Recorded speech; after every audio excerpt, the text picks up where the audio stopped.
बिस्मिल्लाहिर्रहमानिर्रहीम। अस्सलाम वालेकुम नाज़रीन, एक नए व्लॉग के साथ आपकी खिदमत में हाजिर है। नाज़रीन, आज की इस वीडियो में हम बात करेंगे आईनी अदालत से आईनी बेंच तक का वो सफ़र जो इस वक्त नज़र यही आ रहा है कि हमारी हुकूमत मखलूत हुकूमत तय करती नज़र आ रही है। हुकूमत वक्त की जानिब से एक प्रपोज़ल सामने आया, एक मुसवदा सामने आया, और ये बात आज की नहीं है, कई महीने पहले से ये बात चल रही थी कि एक आईनी तरमीम लाई जाएगी। और on the face of it नज़र यही आ रहा था, यह तासुर ये देने की कोशिश की जा रही थी कि ये आईनी तरमीम जो है ये अदलिया से मुतालिक होगी। ये आईनी तरमीम जो होगी ये जुडिशल पैकेज पर मुश्तमिल होगी। अदलिया को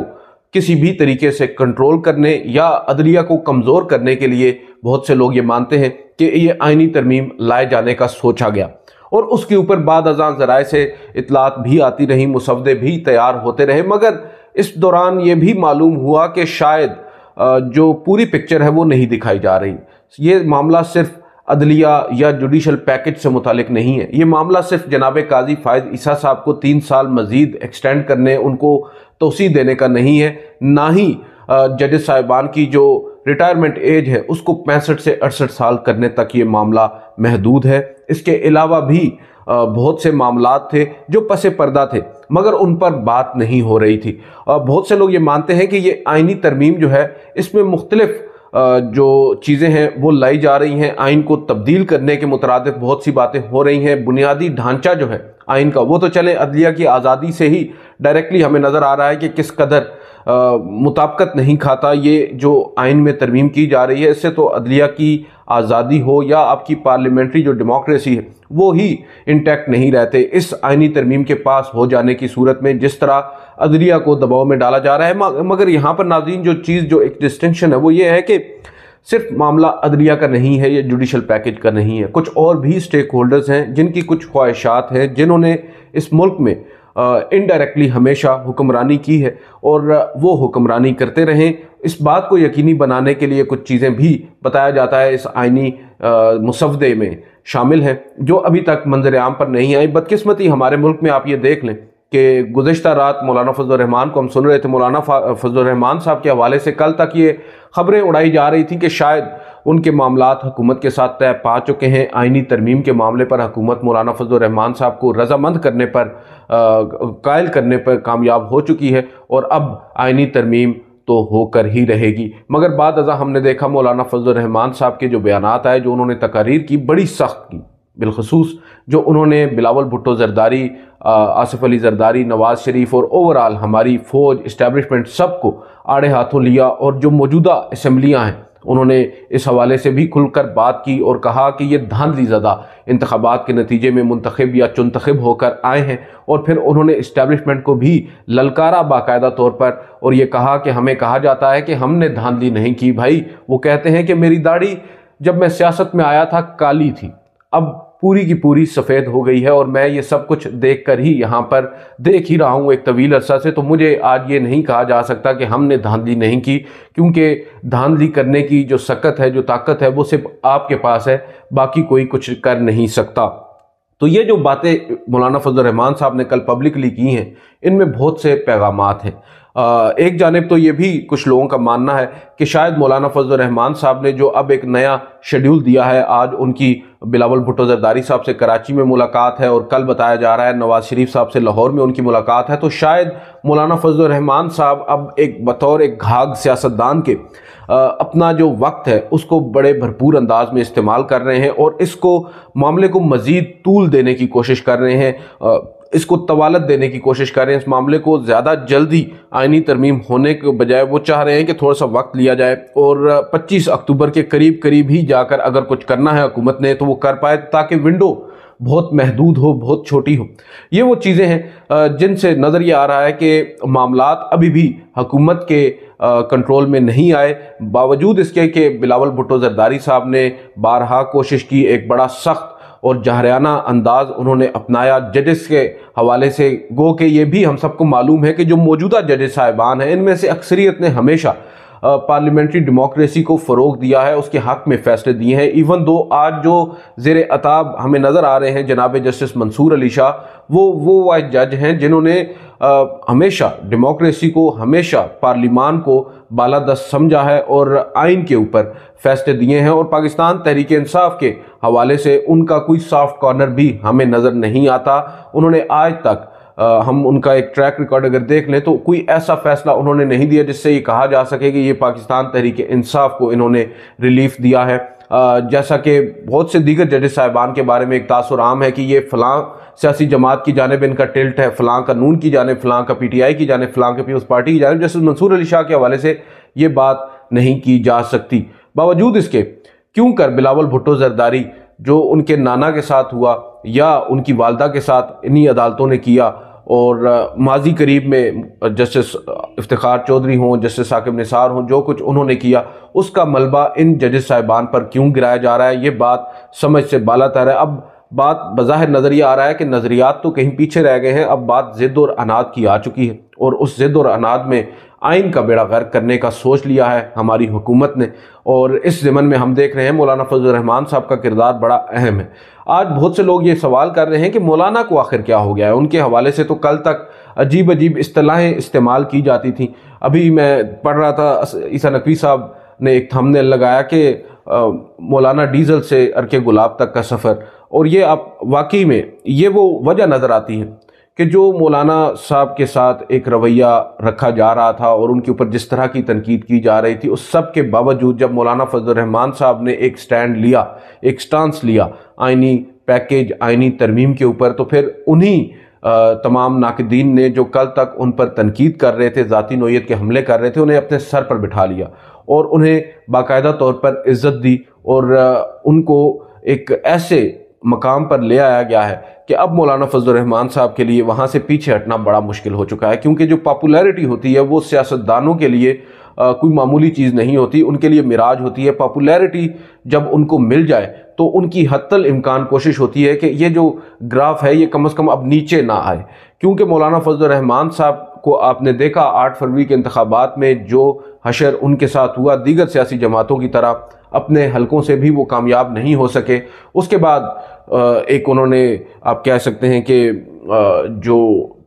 उनके मौक़िफ़ है, उनके मौक़िफ़ में जो सख्ती है उसका फ़ायदा उनको हुआ, और उन्होंने जो पाकिस्तान तहरीक इंसाफ के मौक़िफ़ की हिमायत करना शुरू की। उसके बाद हम देख रहे हैं उनकी मकबूलियत हर गुज़रते दिन के साथ बढ़ रही है और अब एक पीक तक पहुँच चुकी है। इस सब में अब मौलाना फजल रहमान साहब के हवाले से जब ये कहा जाता है कि उनका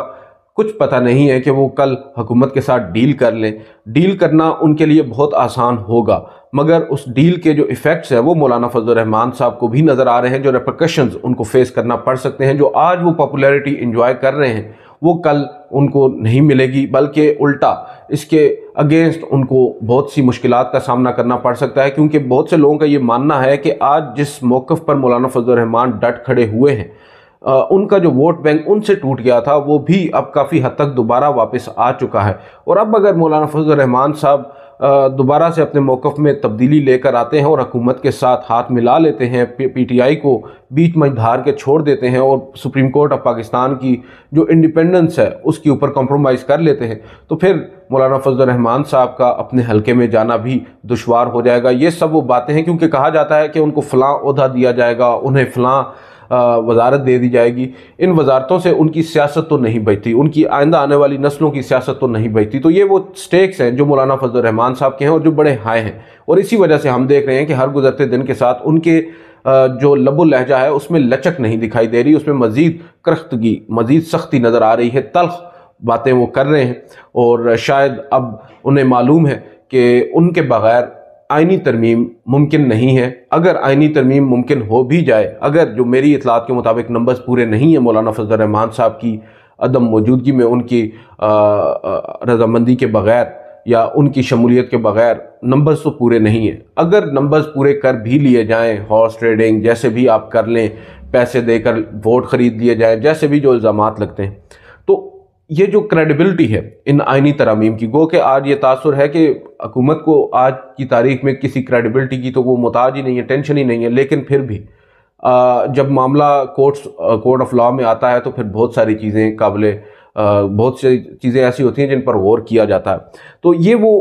ایک بڑا نازک سا پوائنٹ ہے جہاں پر مولانا فضل الرحمان اپنی شرائط پر یہ جو ترامیم ہے یہ کروانے جا رہے ہیں، اور اس میں بہت سے لوگ تو یہ بھی کہہ رہے ہیں کہ ایک جانب ہو سکتا ہے مولانا فضل الرحمان صاحب حکومت کے ساتھ کوئی بات نہ کر رہے ہوں، حکومت کے ساتھ کوئی ڈیل نہ کر رہے ہوں، مگر جن کے ساتھ کرنا ہو ان کے ساتھ کر بھی لے، کیونکہ بہت سی ایسی آئین میں ترامیم بھی ہیں،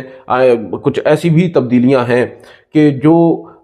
حکومت کا جن سے ڈائریکٹلی تعلق فی الوقت بنتا نہیں ہے، عدلیہ کا نہیں بنتا، مگر کئی اور اداروں کا بنتا ہے، وہاں پر اپوائنٹمنٹس ہوتی ہیں، وہاں پر آپ کو کسی کو نوکری سے برخاست کرنے کا اختیار ہوتا ہے، جب وہ حکومت سے لے لیا جائے تو پھر بہت سارے معاملات حل ہو جاتے ہیں، اور وہاں پر اگر مولانا فضل الرحمان صاحب ساتھ دے دیں آئینی ترمیم میں اور عدلیہ یا آئینی عدالت کے معاملے کے اوپر پیچھے ہٹ جائیں اور یہاں پر ساتھ نہ دیں، تو مقاصد جن کے ہیں ان کے تو حاصل ہو جائیں گے، اور دوسری جانب مولانا فضل الرحمان صاحب کی جو پاپولیرٹی ہے وہ بھی انٹیکٹ رہے گی۔ یہ بہت سی ایسی چیزیں ہیں، اسی وجہ سے میں نے اب گزشتہ روز آپ کے ساتھ ویڈیو میں یہ شیئر کیا تھا کہ مختلف ممکنات کی اگر ہم بات کر رہے ہیں، کیونکہ میرے سینئر احمد اللہ جان صاحب انہوں نے ریسنٹلی ایک انٹرویو کیا ہے اعتزاز احسن صاحب کا، وہ بھی یہ کہتے ہیں کہ اب وقت آ چکا ہے کہ ججز صاحبان، جو اکثریتی ججز صاحبان ہیں جو اس وقت زیر عتاب ہیں، جن کے اگینسٹ یہ سب کچھ کیا جا رہا ہے، ایک محاذ کھڑا کیا جا رہا ہے، وہ اٹھ کھڑے ہوں، وہ بات کریں، وہ اپنا جو مطمع نظر ہے اس کو واضح کریں آئینی ترمیم سے پہلے۔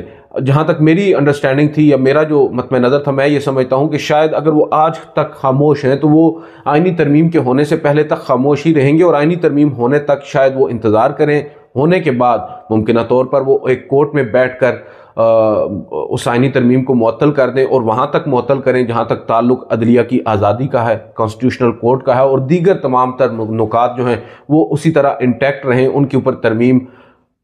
عمل درآمد اس پر ہو جائے، اور جو مقاصد مختلف اداروں کے ہیں وہ پورے ہو جائیں، تو پھر ممکنہ طور پر وہ ادارے سپریم کورٹ کے ریسکیو کو بھی آ سکتے ہیں، اور اکثریتی ججز صاحبان کے فیصلے کو اہمیت دیتے نظر بھی آ سکتے ہیں، اور اس کے بعد تو خیر پاکستان تحریک انصاف کا بھی ملکی سیاست میں واپس آنا شاید اتنا مشکل نہیں ہوگا۔ بہت سی ایسی چیزیں ہیں جو ابھی انرتھ ہونا ہے ابھی، کیونکہ بدقسمتی تو آپ یہ دیکھ لیں یہ پاکستان ہے، یہاں پر ایک پارلیمنٹری ڈیموکریسی ہے، باوجود اس کے آئین میں ترمیم کی جا رہی ہے، اس آئین میں ترمیم کیا کی جا رہی ہے یہ واضح نہیں ہے۔ آئین میں ترمیم کے جو مسودے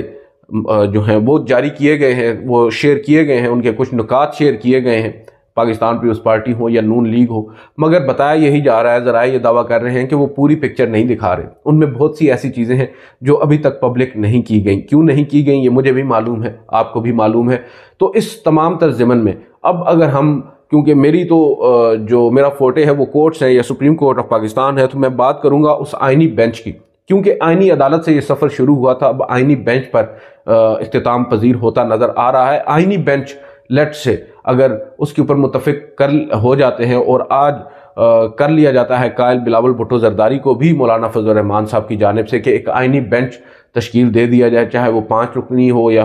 چاہے وہ 7 رکنی ہو۔ جو آئینی بینچ ہے وہ ہے کیا بیسیکلی؟ ناظرین پہلے ہم اس کے اوپر تھوڑی سی بات کر لیتے ہیں اپنی انڈرسٹینڈنگ کے لیے۔ آئینی عدالت تو تھی کہ ایک پورا سیٹ اپ نیا آئے گا، ایک ایپیکس کورٹ ہوگی جو سپریم کورٹ کے بھی اوپر ہوگی، جیسے ہائی کورٹس کے اوپر سپریم کورٹ تھی، ایک ایپیکس فورم تھا پاکستان کے اندر، ایپلیٹ فورم تھا، اس کا فیصلہ حتمی تصور کیا جاتا تھا۔ اب جو سپریم کورٹ ہے اس کے اوپر ایک اور لیئر، ایک اور فیڈرل کانسٹیٹیوشنل کورٹ بنانے کی بات ہو رہی ہے۔ اس فیڈرل کانسٹیٹیوشنل کورٹ کے اندر ماں سوائے کانسٹیٹیوشنل میٹرز کے اور کوئی مقدمات نہیں آئیں گے، یعنی آئین کے آرٹیکل 184(3) کے تحت جو آئین میں تشریح کے معاملات ہیں وہ تمام تر معاملات ہی supreme court of federal constitutional court میں آئیں گے، اور اس وقت اگر ہم دیکھیں پینڈنسی جو ہے سپریم کورٹ میں وہ 60,000 سے زائد ہے، مگر جو کانسٹیٹیوشنل میٹرز ہیں وہ 200 کے قریب کیسز ہیں۔ تو ان 200 مقدمات کے لیے کانسٹیٹیوشنل کورٹ اتنا بڑا بجٹ جس کا ہوگا، جس میں اپوائنٹمنٹس بڑے لیول پر ہوں گی، ججز صاحبان کو ہائر کیا جائے گا، ان کو اپوائنٹ کیا جائے گا، اس کے علاوہ پورا آفس اس کا تیار کیا جائے گا، رجسٹرارز ہوں گے، ڈپٹی رجسٹرارز ہوں گے، اور پھر لا کلرکس ہوں گے، بہت سے۔ اب آئینی عدالت کے لیے ایک پورا انفراسٹرکچر جیسے کہ میں نے آپ کو بتایا کہ وہ قائم کرنا ہوگا، اس کے لیے کروڑوں روپے کا جو بجٹ ہے وہ سالانہ ہوگا، اور اس کے علاوہ بھی بہت سارے چیز ہوتی ہیں۔ اور اس سب میں ایک دوسرا آپشن جو مولانا فضل الرحمان صاحب کی جانب سے رکھا گیا ہے وہ ہے آئینی بینچ کا، کہ کیوں نہ اگر آپ چاہتے ہیں کہ آئینی معاملات کے اوپر ایک مخصوص जजेस का ग्रुप हो जो उनको उसके लिए मुख्तस हो और वो लोग डिसाइड करें कॉन्स्टिट्यूशनल मैटर्स को, ताकि जो सुप्रीम कोर्ट का रूटीन का काम है वो उससे मुतासर न हो। और ये हकीकत है, इसके ऊपर हम भी साल साल बात करते आए हैं कि पाकिस्तान के अंदर हमेशा जो मामूल के मुकदमात होते हैं, जो आम साइलिन होते हैं, उनके मुकदमात, उनकी फाइलें दब जाती हैं, मगर जो कॉन्स्टिट्यूशनल मैटर्स होते हैं या जो सियासी नौइयत के मुकदमात होते हैं वो ज़्यादा वक्त ले जाते हैं अदालती। आपको याद होगा नैब तरमीम के ख़िलाफ़ जो पाकिस्तान तहरीक इंसाफ के चेयरमैन इमरान खान साहब की दरख्वास्त थी, वो भी एक आइन के आर्टिकल 84(3) के तहत उन्होंने दायर की थी। ख्वाजा हारिस उनके वकील थे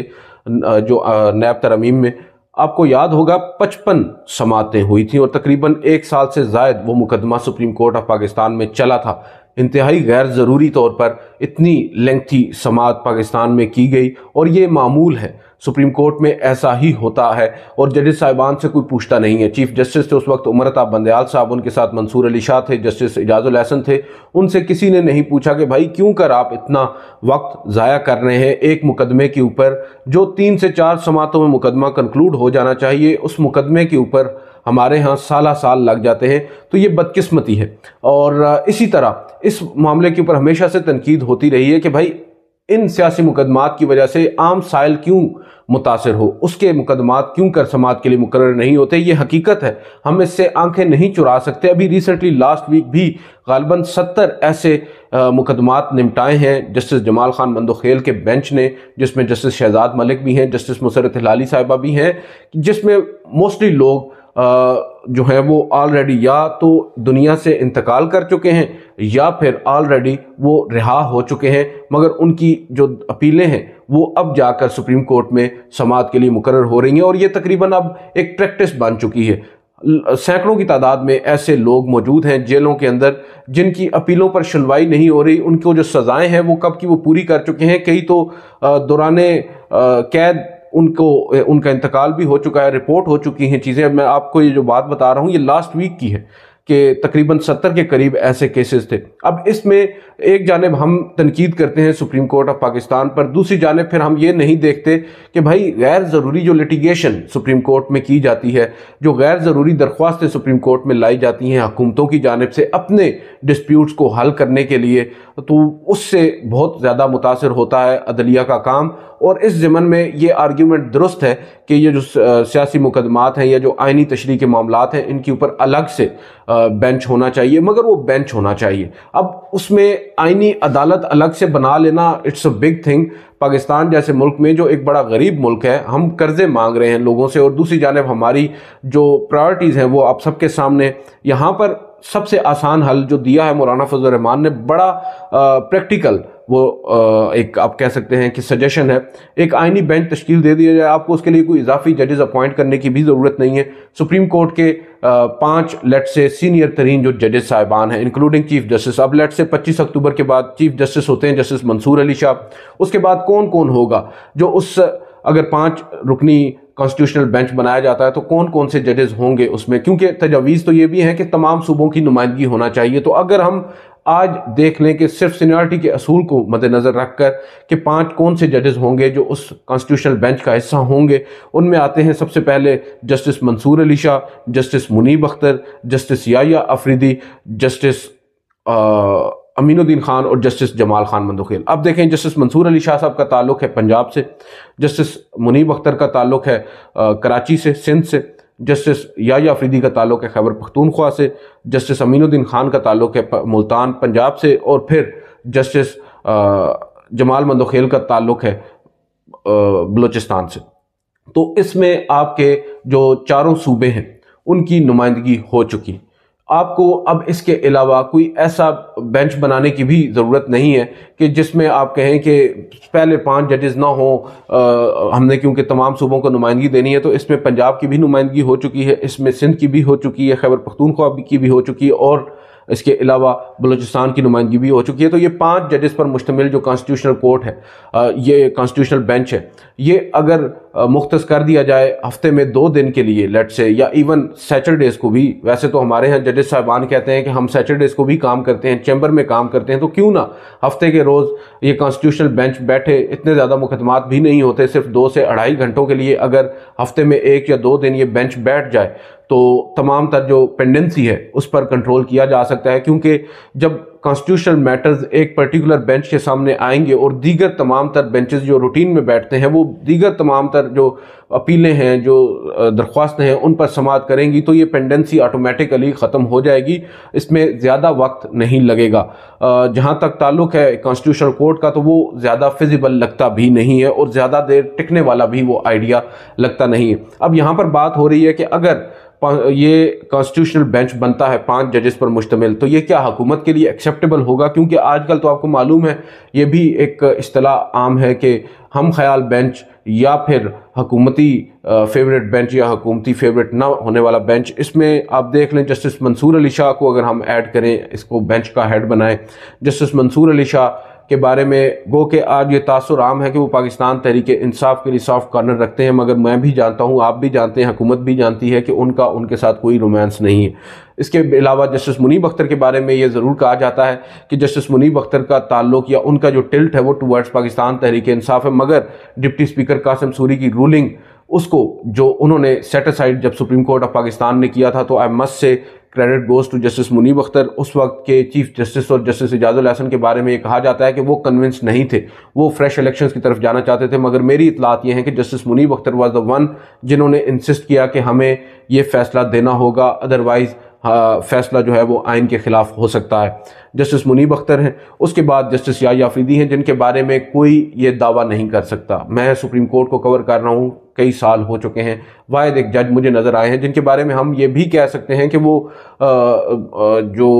مشکل جگہیں ہوتی ہیں وہاں سے ہمیشہ نکل جاتے ہیں, مگر باوجود اس کے ان کے بارے میں یہ کہنا کہ ان کی کسی سیاسی جماعت کے ساتھ وابستگی ہے یا ان کے لیے سافٹ کارنر ہے, تو یہ بھی غلط ہے. اور اس کے بعد آتے ہیں جسٹس امین الدین خان, جو آج ہمیں نظر آ رہا ہے کہ جو موجودہ سیٹ اپ ہے اس کی حمایت میں بھی فیصلے کرتے نظر آتے ہیں, مگر